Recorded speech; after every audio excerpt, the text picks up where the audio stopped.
أعوذ بالله من الشيطان الرجيم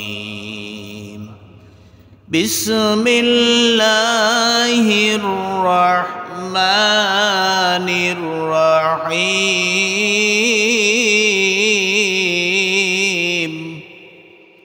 سبحان الذي أسرى بعبده ليلا من المسجد الحرام إلى المقصد الأقصى الذي باركنا حوله أقصى الذي باركنا حوله لنريه من آياتنا إنه هو السميع البصير.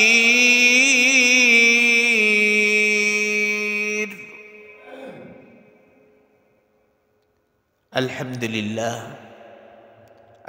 لله كفى وسلام على عباده الذين اصطفى.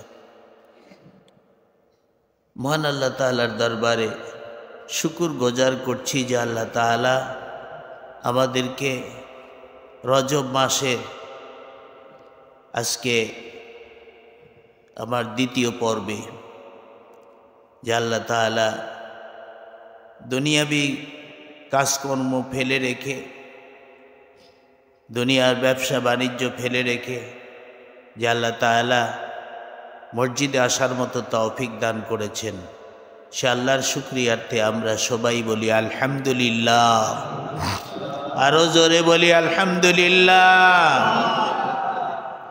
সম্মানিত হাজিরিন, জুমার নামাজ হলেই তো আসলেই ব্যবসা বাণিজ্য সব কি করতে হবে? বন্ধ করে দিতে হবে, তাই না? কাজকর্ম সব বন্ধ। কারণ মনিবের দরবার থেকে যখন ডাক হয়, মনিবের জন্য যখন ইবাদতের জন্য যখন ডাক দেয় মুয়াজ্জিন, তখন আল্লাহর বান্দারে কাজকর্ম বন্ধ করতে হবে, সব কিছু বন্ধ করতে হবে। এটাই হচ্ছে আল্লাহ তাআলার হুকুম। আল্লাহ পরিষ্কার করে বলেছেন, রিজালুন লা তুলহিহিম তিজারাতুন ওয়ালা বাইউন আন যিকরিল্লাহ। রব্বুল আলামিন বলেন, মুসলমান যারা, এখানে রিজালুন শব্দের অর্থ মুসলমানদেরকে সম্বোধন করে বলা হয়েছে। মুসলমান যারা কাজকর্ম পরিত্যাগ করবে, তারা আল্লাহ তাআলার ইবাদতের জন্য, জিকিরের জন্য মসজিদের প্রাণে যাবে। তারা সবাই বলি সুবহানাল্লাহ। আল্লাহ তাই বলেন, রিজালুন লা তুলহিহিম তিজারাতুন ওয়ালা বাইউন আন যিকরিল্লাহ।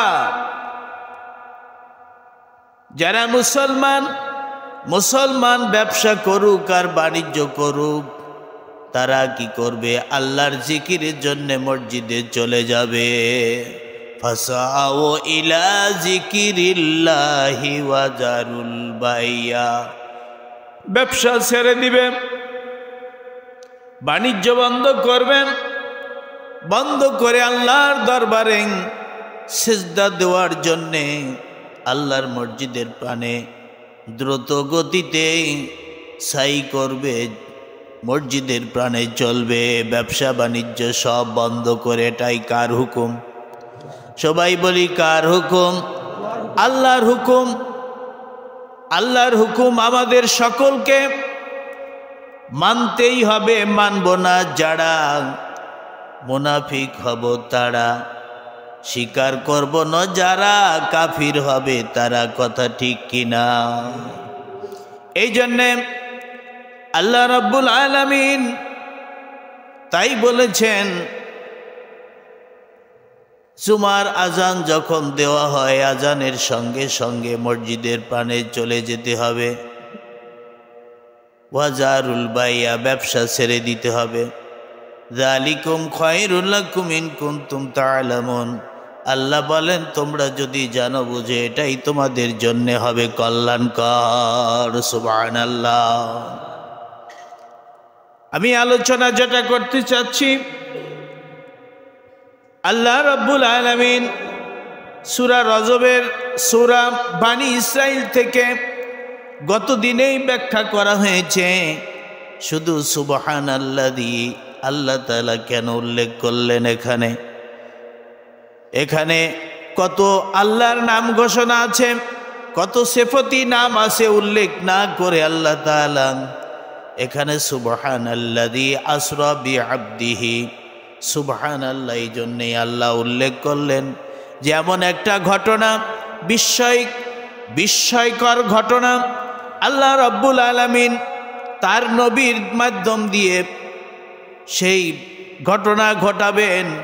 আর এই ঘটনা পৃথিবীর মানুষের পক্ষে সম্ভব নয়, কারো পক্ষে সম্ভব নয়। আবার পৃথিবীর মানুষও সন্দেহ পোষণ করতে পারে, আল্লাহ সম্পর্কে সন্দেহ করতে পারে। আল্লাহ এই জন্য প্রথমেই তার নিজের সার্টিফাই নিজেই করলেন যে না, তোমরা অবিশ্বাস করতে পারো। আর অবিশ্বাস করার আগেই আমি আল্লাহ উল্লেখ করলাম যে আল্লাহ নবীর দিয়ে মেরাজ করালেন, সেই আল্লাহ অবশ্যই পুত পবিত্র। সবাই বলি সুবহানাল্লাহ, জোরে বলি সবাই সুবহানাল্লাহ। ভাইরা আমার, বন্ধুরা আমার, গত দিনে আমি বলেছি যে 27 বছর সময় অতিক্রান্ত হয়েছে মেরাজের মধ্যে। মানুষ আশ্চর্য হয়ে যাবে, আবু জেহেলরা শুনে আশ্চর্য হয়ে গেলে কি সম্ভব? আমি মোহাম্মদকে পাগল বলি, মোহাম্মদ ইবনে আব্দুল্লাহকে আমি পাগল বলি, তথা আমার ভাতিজাকে পাগল বলি। বাপদাদার ধর্ম ত্যাগ করে সে একটা কি ধর্ম, একটা ইসলাম নামের একটা ধর্ম সে পালন করতেছে, ধর্মের প্রচার করতেছে। আসলেই বাপদাদার ধর্ম ত্যাগ করে এটা করা তার জন্য আসলেই ঠিক হচ্ছে না। বিদায় তারা করলো কি, তারা বিরোধিতা শুরু করে দিল। নবীর পিছনে শুধু কোথায় কোন খুঁত ধরা যায়, ভুল ধরা যায়, কোথায় কি দেখা যাচ্ছে, এমন কিছু মিথ্যার প্রশ্রয় নেওয়া যায় কিনা, তারা এইভাবে ষড়যন্ত্র করলো নবীর পিছনে। নবী সাল্লাল্লাহু আলাইহি সাল্লাম যখন বললেন, চাচা আমি মেরাজ গিয়েছিলাম, আল্লাহর সাথে দেখা করেছি, আল্লাহর সাথে সাক্ষাৎ করেছি, জান্নাত জাহান্নাম আমি দেখেছি, আল্লাহর আরশ মুআল্লায় আমি গিয়েছি, বরাকে চড়ে, বরাক থেকে তারপরে রপে চড়ে আল্লাহর আরশ মুআল্লায় গিয়েছি। এই সময়টুকুন দীর্ঘ সময় অতিক্রান্ত হয়েছে। এই সময়টুকুন চলেছে 27 বছর। কত বছর? 27 বছর। বিশ্বনবী বুড়ির যে উপকার করলেন, পরের দিন ফজরের নামাজের পর মক্কা গড়ের চারিদিক থেকে তিনি পায়চারি করতেছিলেন। আবু জেহেল কত কথাই বলল। আবু জেহেল বলল, মোহাম্মদ তো আসলেই পাগল। আমি বলতাম পাগল পাগল বলে এখন প্রমাণিত হয়ে গেল। সবাই বলি নাউজুবিল্লাহ। আল্লাহর নবী বুড়ির উপকার করলেন, এটা তাওরাতে লেখা ছিল। তাওরাতে লেখা ছিল, এটা ইহুদি একজন পণ্ডিত বলেছে, আমি তাওরাতে পড়েছি।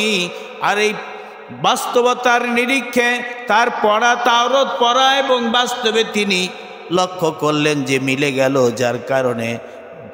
যার কারণে ওই সেই ইহুদি কলেমা পড়ে নিল, লা ইলাহা ইল্লাল্লাহু মুহাম্মাদুর রাসূলুল্লাহ সাল্লাল্লাহু আলাইহি সাল্লাম। ভাইরা আমার, আল্লাহ নবী বরাকে চললেন, আরোহণ করলেন। সাথে ছিল হযরতে জিবরাইল আলাইহিস সালাম। জিবরাইল আলাইহিস সালাম সঙ্গে করে নিচ্ছেন। বিভিন্ন জায়গায় বিভিন্ন কিছু দেখতে পেলেন তিনি এক জায়গায় দুনিয়ার বিভিন্ন নারী নর্তকী নাচ গান করতেছে। আল্লাহর নবী রওনা হয়েছেন বরাকে। মাকদাসের দিকে তথা মুকাদ্দাসের দিকে যাচ্ছেন। দেখলেন তিনি মাঠে অনেক উর্বশী তন্বী নারীরা খেলাধুলা করছে, আনন্দ উল্লাস করতেছে। বিশ্বনবী মুহাম্মদুর রাসূলুল্লাহি সাল্লাল্লাহু আলাইহি সাল্লাম একবার শুধু তাকায় দেখলেন আর চোখ ফিরায় নিলেন, কারণ আল্লাহ রব্বুল আলামিন নিষেধ করেছেন মেয়েদেরকে দেখতে, ঠিক কিনা? আল্লাহ বললেন, কুল্লিল মুমিনিনা ইয়াগুদ্দু মিন আবসারিহিম ওয়া ইয়াহফাজু ফুরুজাহুম। আল্লাহ রব্বুল আলামিন বললেন, হে নবী, মুসলমানদেরকে, মুমিন পুরুষদেরকে বলে দাও তারা যেন তাদের চোখটা নিম্নগামী করে রাখে, চোখটা নিম্নগামী করে মেয়েদেরকে যেন না দেখে এবং তাদের লজ্জাস্থানকে হেফাজত করে।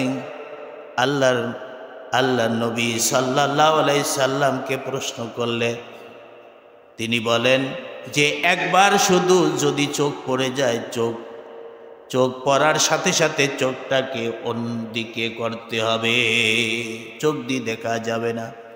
বিশ্বনবী এই জন্যই বলেছেন, আন্নাজিরু ওয়াল মুনতাজিরু কেলাহুমা ফিন্নার। দেখনেওয়ালা আর দেখানেওয়ালা উভয় জাহান্নামী। আল্লাহ বলছেন উভয় জাহান্নামী, দেখনেওয়ালা আর দেখানেওয়ালা। যে দেখায় এবং যে দেখে উভয় কোথায় যাবে? সবাই বলেন কোথায় যাবে? জাহান্নামে যাবে। জোরে বলেন কোথায় যাবে? আজকে যারা মহিলারা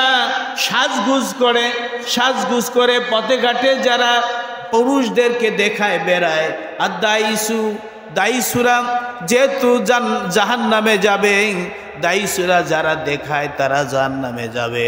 আর যে সমস্ত পুরুষেরা ফেল করে তাকায় দেখে আপ টু বটম তাকায় দেখে, এরাও জাহান্নামে যাবে।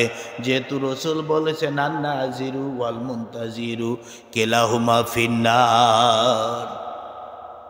ভাইরা আমার, আল্লাহ নবী জিব্রাইলকে জিজ্ঞাসা করলেন, ভাই জিব্রাইল, এই যে উর্বশী তন্বী নারীরা মাঠের মধ্যে এইভাবে পায়চারি করতেছে, খেলাধুলা করতেছে, এরা কারা? বিশ্বনবী বললেন, ইয়া রাসূলুল্লাহ, হাবিবাল্লাহ, আপনি ওই দিকে যদি তাকাতেন তাহলে আপনার উম্মতেরা সব জাহান্নামী হয়ে যেত। সবাই বলি সুবহানাল্লাহ।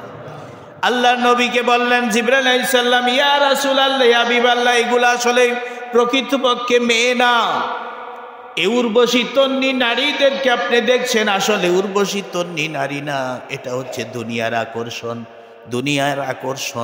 এই দুনিয়ার আকর্ষণে পড়েই আপনার উম্মতেরা অনেকেই আসলে বিপদে চলে যাবে, আমল ছেড়ে দিবে, কাজকর্ম ছেড়ে দিবে, ইসলামের কাজ করবে না, আল্লাহর হুকুম তারা পালন করবে না, দুনিয়া নিয়ে তারা ব্যস্ত হয়ে পড়বে। আসলে মেয়েদের প্রতি যেমন মানুষ আকৃষ্ট হয়, দুনিয়ার জন্যে, দুনিয়ার কাজকর্মের জন্যে, দুনিয়ার অর্থ সম্পদের জন্যে তারাও এমনিভাবে আকৃষ্ট হয়ে পড়ে। আর আকৃষ্ট হবে যারা, জান্নাতে যাবে না, তারা জান্নাতে যেতে পারবে না। সুতরাং জান্নাতে যেতে হলে আমাদেরকে, মুসলমানদেরকে সঠিক পথে চলতেই হবে। কোরআন সুন্নাহ দিয়ে যেভাবে কোরআন সুন্নাহ দিয়ে যেভাবে চলার দরকার সেইভাবে চলে না। মানুষ দুনিয়া নিয়ে ব্যস্ত হয়ে পড়ে। দেখুন ভাইরা আমার, বন্ধুরা আমার, পুরুষেরা ইসলাম থেকে নারীদেরকে অগ্রাধিকার দিছে, যদিও আল্লাহ তাআলা বলছেন, আর রিজালু কাওয়ামুনা আলান নিসাই বিমা ফাদ্দালাল্লাহু বা'দাহুম আলা বা'দিন। আল্লাহ রব্বুল আলামিন বলছেন, আল্লাহ রব্বুল আলামিন বলেন, পুরুষেরাই হচ্ছে নারীদের পরিচালক পুরুষেরা।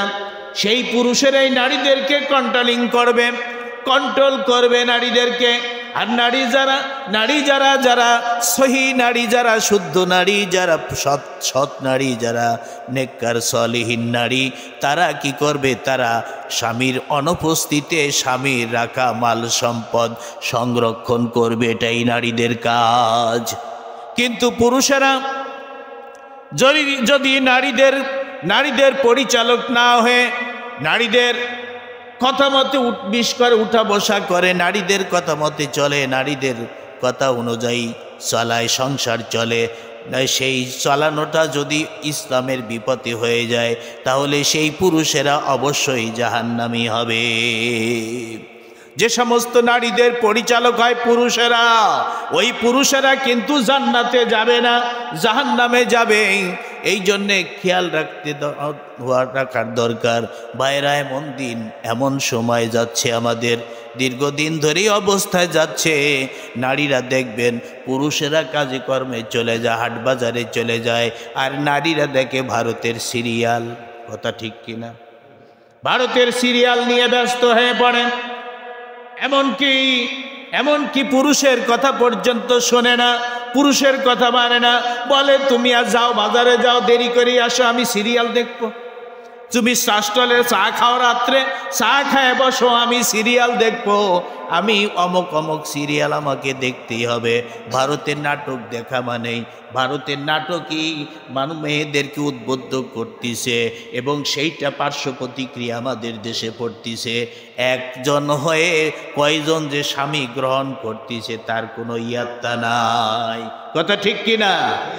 মিলামেশা করেন, এক স্বামী ভালো লাগে না, স্বামী সারি দিয়ে আবার আরেক জায়গায় যায়, সেখানে কিছুদিন আনন্দ উল্লাস করে, সেখান থেকে আবার চলে যাচ্ছে এইরকম।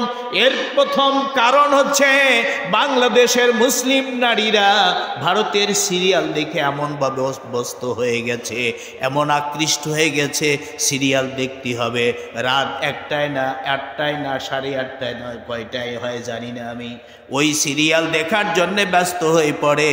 অনেক ইসলামী অনুষ্ঠান পর্যন্ত হয়, সেগুলো দেখে না, ভারতের সিরিয়াল নিয়ে ব্যস্ত হয়ে পড়ে।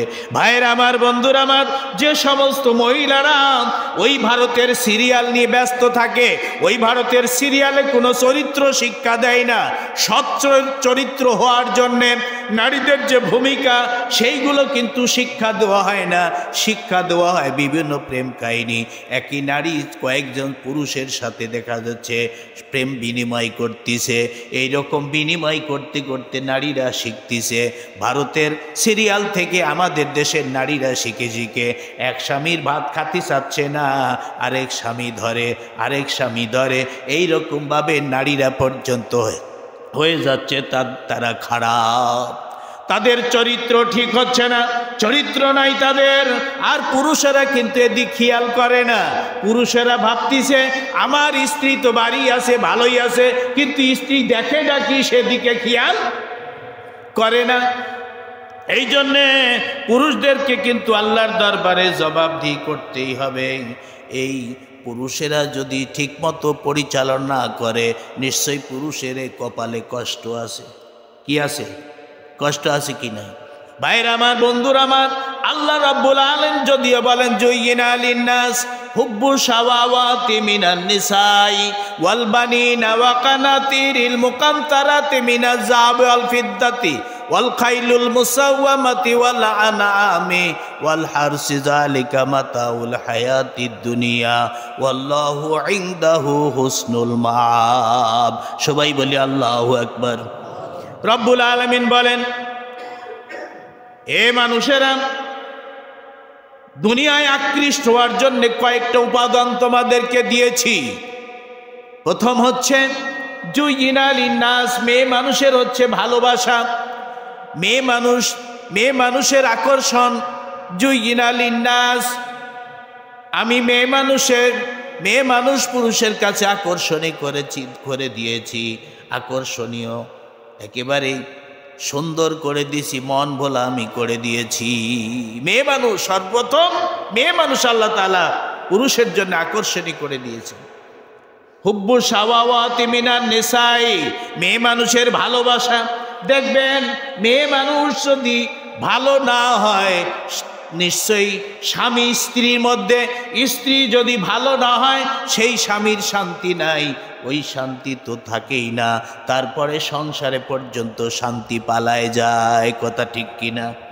যে বাড়ির স্ত্রী যদি সৎ সাদী যদি না হয়, যদি নেককার সলিহিন না হয়, স্বামীর যদি খেদমত না করে, স্বামীর সাথে যদি ভালো ব্যবহার না করে, ওই রকম সংসারে ওই পুরুষের জন্যে আসলে কশ্চিনকালে শান্তি থাকে না। পুরুষ জ্বলে পুড়ে যায়। পুরুষ চিন্তা করে হায় রে হায়, না পারা যায় স্ত্রীকে ছাড়িয়ে দিতে, কারণ সালপাল হয়ে গেছে, ছাড়িয়ে দেওয়া যায় না। তারপরে স্ত্রী ব্যবহার সহ্য হয় না, এরকম স্ত্রী মনে হয় আপনাদের এলাকায় নাই? কি কন, আছে কি নাই? আছে, অনেকের স্ত্রী আছে স্বামীকে ভালোবাসে না, ভালোবাসে পর পুরুষকে। স্বামীকে ভালোবাসে না, স্বামীর আদর যত্ন করে না। যদি বাইরের থেকে কোনো আত্মীয় আসে, বনপুত হয়, তাহলে দেখা যাচ্ছে পরকিয়া শুরু করে দেয়। কথা ঠিক কিনা? এই জন্যে আল্লাহ রাব্বুল আলামিন বলেন, মেয়ে মানুষ তোমাদের জন্য আকর্ষণীয় করেছি, মনোভোলা করেছি। 2 নম্বর হচ্ছে তোমাদের সন্তান সন্ততি আকর্ষণীয় করেছি। 3 নম্বরে করেছি বাছাই করা।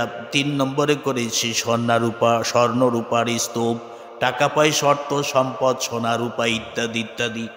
4 নম্বর হচ্ছে খাইলুল মুসাওয়ামাতে, বাছাই করা ঘোড়া। 5 নম্বরে হচ্ছে চতুষ্পদ জীব জানোয়ার। আপনি যে বাড়িতে ছাগল পোষেন আর গরু পোষেন, এগুলো হচ্ছে চতুষ্পদ জীব জানোয়ার। আর 6 নম্বরে হচ্ছে কৃষি ক্ষেত। এই কয়টা আল্লাহ তাআলা মানুষের জন্য আকর্ষণীয় করেছেন। কিন্তু তারপরে বলতেছেন যালিকা মাতাউল হায়াতিদ দুনিয়া, এইগুলো হচ্ছে ক্ষণস্থায়ী জিন্দিগির জন্যে। এগুলো তোমাদের স্থায়ী কোনো সুখ শান্তি দিতে পারে না। স্থায়ী সুখ শান্তি বলতে দুনিয়ার শান্তি, আখেরাতের মুক্তি দিতে পারে যেটা, সেটাই হচ্ছে স্থায়ী সুখ শান্তি। কারণ আখেরাতের মুক্তি যদি দিতে না পারে, আখেরাতের শান্তি যদি দিতে না পারে, তাহলে সেটা কশ্চিনকালে সুখ শান্তি হতে পারে না। ভাইয়ের আমার, দুনিয়ার ক্ষণস্থায়ী। আল্লাহ বলছেন দুনিয়ার ক্ষণস্থায়ী জন্যে তোমাদের এই সুখ শান্তির ব্যবস্থা করেছি, কিন্তু পরকালে এগুলো সুখ শান্তি দিবে না। আপনার কাছে স্ত্রীরা যতই ভালো লাগুক, আর স্বর্ণ রূপা আওলাদ বুনিয়াদ যতই ভালো লাগুক, কিন্তু সুখ শান্তি পাওয়া যাবে না। আসল সুখ শান্তি হচ্ছে পরকালের সুখ শান্তি। এই জিনিসগুলো প্রতি আকৃষ্ট না হয়ে যদি আপনি সঠিকভাবে চালান, আপনার স্ত্রীকে যদি পর্দায় রাখেন, আপনার স্ত্রীকে যদি ঠিক মতো খোরপোশ দেন, আপনার স্ত্রীকে যদি বাহ্যিক ব্যবহারের দিক দিয়ে যদি আপনি ঠিক রাখেন, শাসন করেন, সেইভাবেই শাসনের মধ্যে দিয়ে যদি ভালো থাকে, সেটাই হবে ভালো। আর শাসনের মধ্যে দিয়ে যদি স্ত্রী থাকে, স্ত্রী অবশ্যই আপনাকে ভালোবাসবে, আপনাকে পছন্দ করবে, আপনার অনুগত হবে, আপনার অবিডেন্ট হবে। তেমনিভাবে আপনার সন্তানেরা যদি সঠিক পথে চালান, সঠিক পথে সন্তানেরা চলে, তা আপনি যেদিন থাকবেন না, সেদিন ওই সন্তানেরা বলবে রব্বির হামহুমা। সবাই বলি রব্বির হামহুমা কামা রব্বায়ানি সগীরা। হে আল্লাহ, হে আমার রব, আমি যখন শিশু ছিলাম, আমার আব্বা আম্মা আমার প্রতি কত কষ্ট করেছে, কত কষ্ট করে লালন পালন করেছে রব্বুল আলামিন। যেভাবে আমাদের প্রতি কষ্ট করে লালন পালন করতে গিয়ে আমাদের প্রতি দয়া করেছে, আল্লাহ তুমিও আল্লাহ আমাদের পিতা মাতার প্রতি দয়া করো। এই দোয়া যখন সন্তানেরা করে, তখন নিশ্চয়ই আল্লাহ তাআলা ওই পিতা মাতাকে মাফ করে দেন। সুবহানাল্লাহ। এই জন্য হাদিসে বলা হয়েছে 3টা জিনিস সাদকা জারিয়ার কাজ করে, কবরে শুয়ে শুয়ে সওয়াব পায়। 1 নম্বর হচ্ছে সাদকা জারিয়া। আপনি মসজিদ, মাদ্রাসা, মানুষের উপকারের বিষয়, উপকার যাতে হয় সেই ব্যবস্থা করে গেলেন, পানির টিউবওয়েল করে গেলেন, গাছ লাগাই গেলেন, মানুষ উপকৃত হচ্ছে। যে সমস্ত কাজে মানুষ উপকৃত হয়, সেটা হচ্ছে সাদকা জারিয়া। 2 নম্বর হচ্ছে আপনি এমন একটা বই পুস্তক লিখে গেলেন যে ওই বই পুস্তক মানুষ পড়তেছে, পড়ে দিনের শিক্ষা লাভ করতে, দিন সম্পর্কে জানতে পারছে, বুঝতে পারছে। আর 3 নম্বরে আওয়ালাদিন সালিহিন ইয়াদুলাহু, এমন নেককার সন্তান রেখে গেলেন। ওই নেককার সন্তান কি করে? মা বাপের জন্য দোয়া করে, রব্বির হামহুমা কামা রব্বায়ানি সগীরা। ভাইরা আমার, আমি যে কথা বলছিলাম যে শোন, সেই বিশ্বনবী মুহাম্মাদুর রাসূলুল্লাহি সাল্লাল্লাহু আলাইহি সাল্লাম মেরাজে যাচ্ছেন, বোরাকে চড়ে তিনি দেখলেন যে অনেক মাঠের মধ্যে উর্বশী তন্নি নারীরা খেলতামাশা করতেছে, খেলাধুলা ইয়ারকি আহ্লাদ করতেছে। এইগুলো তিনি দেখলেন। দেখার পরে জিবরাইলকে বললেন, জিবরাইল আলাইহিস সালাম বললেন, আপনার উম্মতেরা, আপনি যদি সত্যিকার ওই স্ত্রীদের প্রতি, ওই মহিলাদের প্রতি যদি আপনি আকৃষ্ট হতেন, বারবার তাকাতেন, আপনার উম্মতেরাও তেমনিভাবে সমস্ত নারীদের প্রতি আকৃষ্ট হতো। এমনি ঠেকাইনে যায় না, কি বলেন, এমনি ঠেকাইনে যায় না, এমনি ঠেকাইনে যায় না। তারপরে বোঝেন তো, হ্যাঁ, বিশ্বনবী যেখানে বললেন আন-নাজিরু ওয়াল মুনতাজিরু কিলাহুমা ফিন্নার, দেখানে আলায়েব ও দেখনেওয়ালা। একজন নারী সুন্দর করে সাজসজ্জা করে আপনাকে দেখাচ্ছে আর আপনি ফ্যাল করে তাকায় তার প্রশংসা করতেছেন। হ্যাঁ, দারুণ লাগতেছে রে, দারুণ লাগতেছে দেখতে। কি আসেন এরকম? আপনি দুইজনই জাহান্নামী। দুইজনই কোথায়? জাহান্নামে যাবে। এই জন্যে আমি যা পর্যায়ক্রমে আলোচনা করব, আজকে এখানেই আমি শেষ করতে চাচ্ছি। আসুন ভাইরা আমার, ফিরে আসি। আল্লাহ নবী যেমন উম্মতের হচ্ছে কান্ডারি, উম্মতের জন্যে তিনি হচ্ছেন রাহবার, তিনি পরিচালক, তিনি নেতৃত্ব দিয়েছেন। উম্মতেরা কেমনে জান্নাতি হবে সেই কথাগুলোই বিশ্বনবী দেখাই গেছেন, বলে গেছেন। সুতরাং সেই নবীর অনুসরণ আমাদের করতে হবে, কি হবে না? এই জন্যে আসুন, আল্লাহ যেন আমাদের সকলকে আল্লাহ নবীর মেরাজের থেকে বিভিন্ন শিক্ষা গ্রহণ করে আমরা বাস্তবে যেন রূপ দিতে পারি। আল্লাহ যেন আমাদের সকলকে তৌফিক দান করেন। আমিন। সকলে বলি আমিন।